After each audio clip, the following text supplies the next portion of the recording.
a car we've got here. 750 horsepower, MRC Stage 2 tuned, with the full ABT kit on it.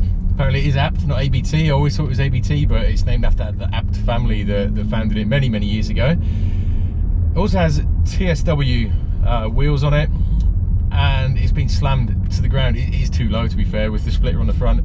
It's pretty much on the bump stops. It isn't a comfy car, I'm not gonna lie. But it also has a £9,000 Akrapovic exhaust.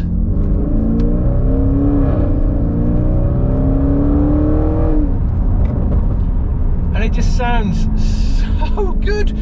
It's full titanium, and it has this machine gun lift off, just alright, pops and bangs here, but it's a V8 twin turbo, so I'm allowing it. You know, it's not your M140 with the pops and bangs. In sport mode, it does hold the revs. I mean, we're in what, 4th gear now, and it's sitting at 3.5, and now it's settled down. With the kids and the wife in the car, it has to stay in the normal drive mode. But whenever I'm in the car by myself, it's always in sport mode.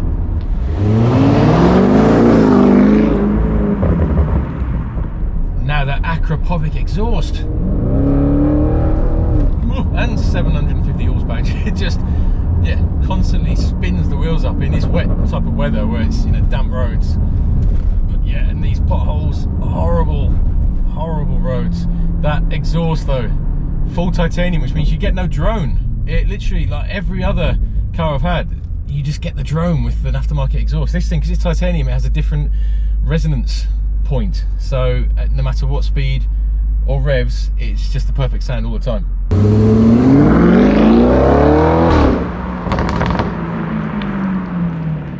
It is a very wide car as well, so on these roundabouts where they're a little bit narrow, you certainly do need to watch where you're going.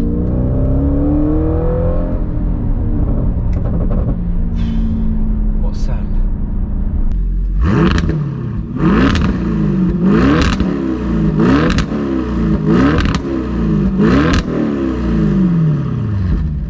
Now it's 750 horsepower, it's faster than you need for the roads. I think it will do 0 to 60 well under 3 seconds. It just keeps pulling no matter what speed you're doing. You put your foot down, being a twin turbo mapped by MRC, it just drops the gear and then just picks up and off you go. It's unbelievable. Fastest car I've owned, I've had the RS5 before that. I don't think I did a video on that. That was about 550 horsepower. That was faster than the 580 horsepower F80 M3 I had prior to that, only because it's four-wheel drive, it's a quattro, so it just got the power down. It was relentless. Moving into this, the RS6 C7 with 750 horsepower, it's obviously a heavier car, but that extra grunt, it's just wrong. The speed that this can carry and pick up, especially because it's hunkered down lower with the ABT kit on it, ABT, it's just a force to be reckoned with. As far as good sounding cars go, I really don't know what would sound better than this. Obviously the CSL, but that's a very different sound. That is just engine noise. Having the Akrapovic, it just amplifies the V8. Like the RS5, that just, it didn't sound as good. I mean, you can't compare that engine, the B9 engine in that, to, you know, the legendary V8 twin turbo that's in a C7, especially once you've got a free-flowing exhaust on it. Miltex, obviously they sound good, but, you know, Akrapovic, Capristo, I don't think you can top them. I mean that's silly money, you know, it's like 9-10 grand for a set of pipes, but you know, what price do you put on that sound?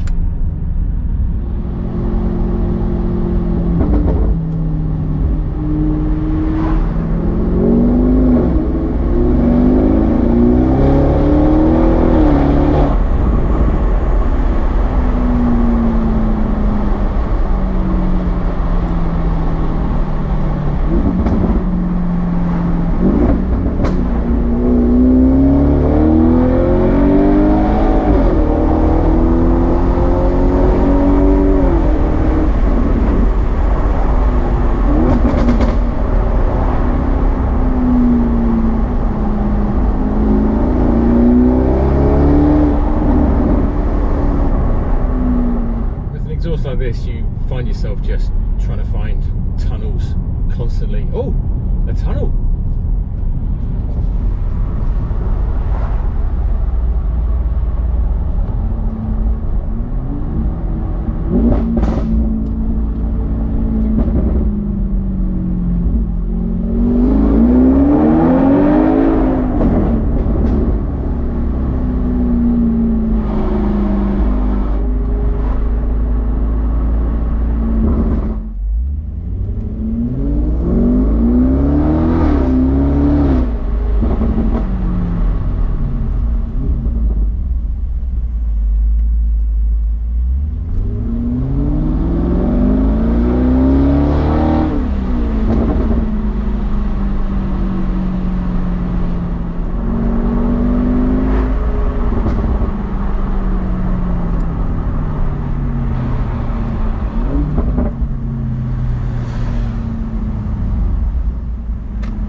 so you can chuck everything you need. We've been camping in it. We've literally put everything from like a yurt, all of the sleeping bags, you name it. You just chuck it in the boot and it just swallows it up. As I said, it's not the comfiest of cars because it's been lowered so much, but you know, you just live with that, that's fine. Economy, you don't buy a V8 based on fuel economy, especially one that's running this amount of power, but I'd say it's not that bad. It probably does about 15, 16 to the gallon, so you know, it's not the end of the world. The front, yeah, is very low though. I think I've already said that. Oh, another tunnel.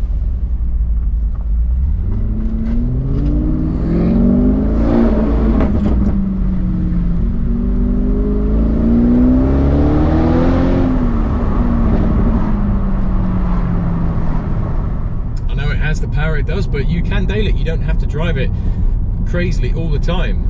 If you just have it in the standard drive rather than in sport, it's it's a bit loud when you start it up first thing in the morning, but apart from that, it's not even that loud. I mean, the cold start on this, I don't know if MRC mapped it out, but it doesn't stay at a high rev for particularly long, maybe 5 seconds, 10 seconds, and then it just burbles down. So you know, the neighbours, they know I have a loud car, but I think they've just become conditioned to that we always have loud cars. This one just isn't quite as loud as the other cars we've had recently.